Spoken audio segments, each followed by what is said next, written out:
This is a question for Mark. You said that your wife woke up first. Yeah. Did anybody else in your friends and family wake up before either of you and try to tell you that they thought you were in a cult? My mother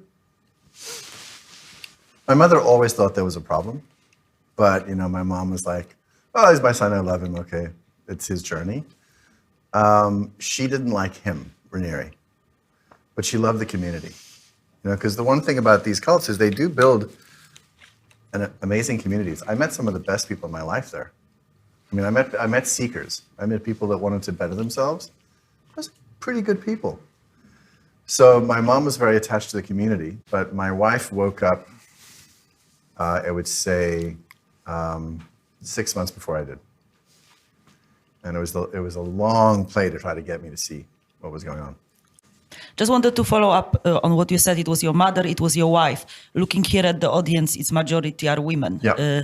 Is it because women are more aware or more willing to admit? More connected to their intuition. They try to take my wife's intuition offline. They try to. But my wife is a deeply sensitive, connected human being. And I was trying to reason stuff. And the problem with reasoning stuff, you get lost. I wasn't using my gut. Once I started to break emotionally, like everything started to break, then I started to feel a lot more. And then I could start to feel what my gut had been telling me for years.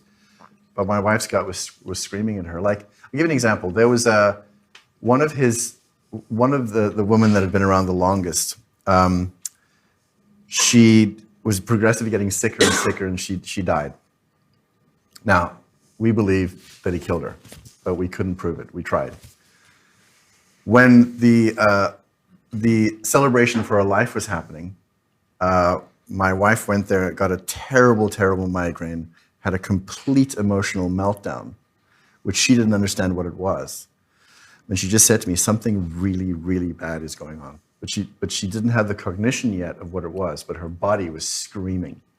And what her body was screaming about is like, he was killing these women. Now, we could never prove it. So he was never prosecuted for murder.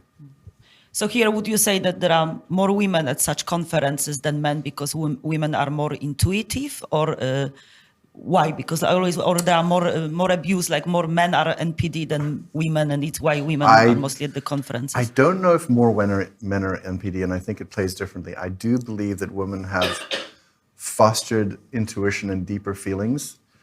Men have, generally speaking, had that shit beaten out of us a lot. So I went to very, very British boarding schools. I was supposed to be a gentleman at the age of 6, and I was called master. Everything was about constraint. Whereas the girls didn't have to have quite as much constraint. And I started to see, like, it's interesting that I think women are far deeper generally. I really do. That's just my opinion. Far deeper, and have better access to their feelings than men do. Whether it's genetic, I don't know, but I think men have been trained not to. I can tell you that my wife will feel something and not know what it is way before I do. So I will go to her and say, "What do you think about so-and-so?" And she goes, "I don't know, something's off." And I go, "What can be off? Looks great." She goes, "Something's off." She's always right. So it's the intuition. You made an interesting point about females noticing more the nature of somebody or whatever. Two things about that. First of all, the more obvious point is that females are higher in empathy, and by which I mean cognitive and emotional empathy. And this is a genetic thing, and it's found from childhood and so forth. And this means that you are hyper aware of external signals of internal states. And this can be indeed carried over into the world itself, which I suspect is why women are more likely to believe in God than men, because they see external signals of internal states in the world. And so this means, of course, they are better able, as it were, reading rooms unconsciously and just knowing something.